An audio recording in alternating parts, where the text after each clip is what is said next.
He was a failed artist who rose to become one of the most powerful and feared dictators in human history.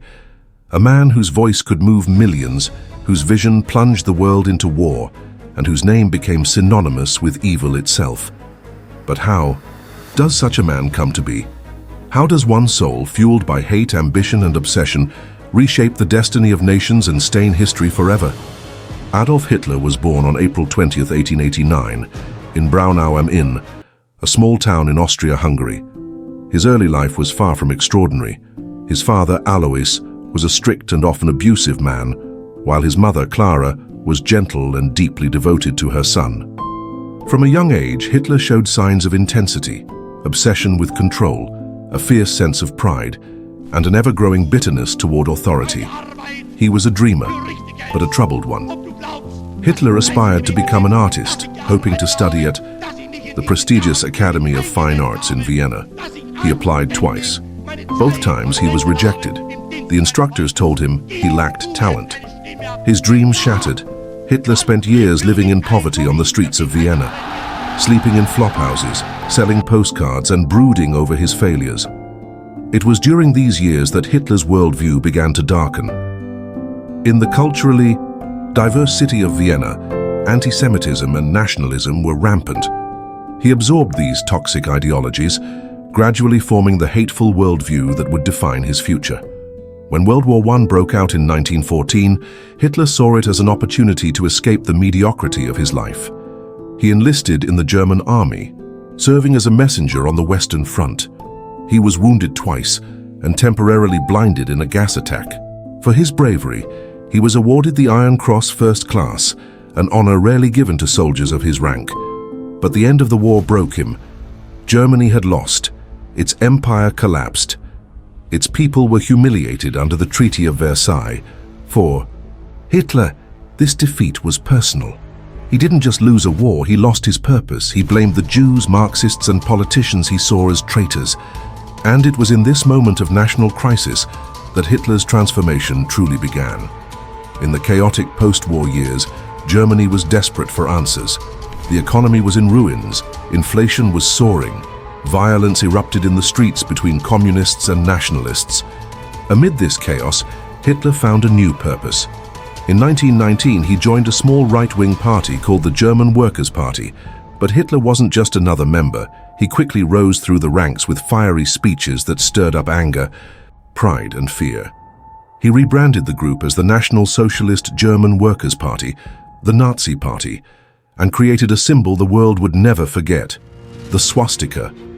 By 1923, Hitler believed he was ready to seize power. He attempted a coup known as the Beer Hall Putsch in Munich. It failed. Hitler was arrested and sentenced to prison. But prison didn't stop him. It gave him time to write.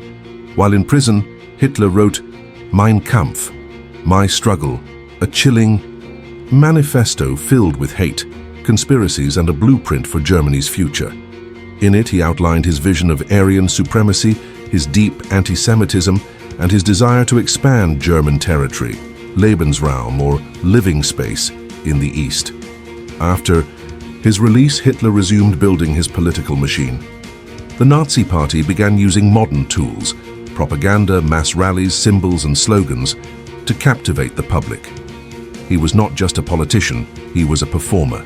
His speeches were theatrical, his timing masterful. He tapped into the anger of a defeated nation and offered something dangerously simple: someone to blame and someone to follow. The global depression of the 1930s hit Germany hard. Unemployment soared and people lost faith in democracy. Hitler promised jobs, pride, and a return to greatness. In 1932, he ran for president and lost, but his support was massive. The elites of Germany, fearing communism more than fascism, saw him as a useful tool. In 1933, Hitler was appointed Chancellor of Germany. It was a legal move, but what came next would destroy the very system that placed him there. After a suspicious fire at the Reichstag, Germany's parliament building, Hitler used the crisis to push the Reichstag fire decree, stripping civil liberties and silencing opponents. Soon after, he passed the Enabling Act, giving him dictatorial powers. The Nazis banned opposition parties, took control of the press, and built a police state. Germany was no longer a democracy, it was Hitler's empire. Once in power, Hitler moved quickly. He rearmed Germany, violating the Treaty of Versailles. He launched public works programs and built the infamous Autobahn system. He also founded the Gestapo, the secret police, to crush dissent. But beneath the surface of economic recovery was something far darker. Hitler's obsession with racial purity led to horrifying laws. In 1935, the Nuremberg laws stripped Jews of citizenship and rights. Across Germany, Jews were harassed, fired from jobs, and pushed out of public life. The propaganda machine portrayed them as the enemy of the German people. But Hitler's ambitions weren't limited to Germany. He wanted to expand, to build a 1,000-year Reich.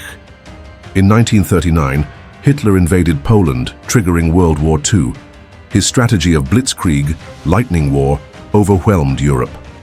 Within months, he conquered Poland, Norway, Denmark, the Netherlands, Belgium and France.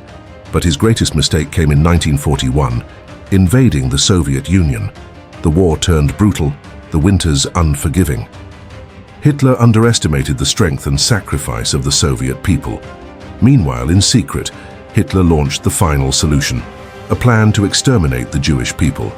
Millions were rounded up, sent to concentration camps, and murdered in gas chambers. The Holocaust remains one of the greatest crimes in human history. By 1944, the tide had turned. The Allies invaded Normandy on D-Day. The Soviets pushed from the east. Bombs rained down on German cities.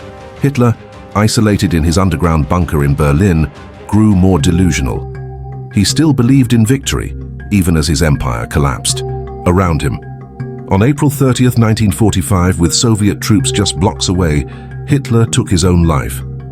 Beside him was his new wife of one day, Eva Braun, who also committed suicide. Just days later, Germany surrendered. Hitler died, but the consequences of his actions echoed for decades. Over 70 million people died in World War II, including 6 million Jews murdered in the Holocaust. Cities were reduced to rubble, families destroyed, and nations left in ruin. How could one man cause so much destruction? The story of Adolf Hitler is a warning. It shows how fear, hatred, and propaganda can lead a society to embrace darkness. It teaches us that democracy is fragile, that words have power, and that silence in the face of evil is itself a crime.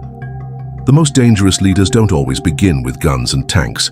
Sometimes they start with broken dreams, whispered lies, and a promise to make things better. Adolf Hitler's story is not just a history lesson, it's a mirror, a reminder to stay vigilant, to protect truth, and to never forget what happens when humanity loses its way. If this story moved you, please like, comment your thoughts, and subscribe for more powerful true history stories that shape the world. Share this video if you believe history must never be forgotten,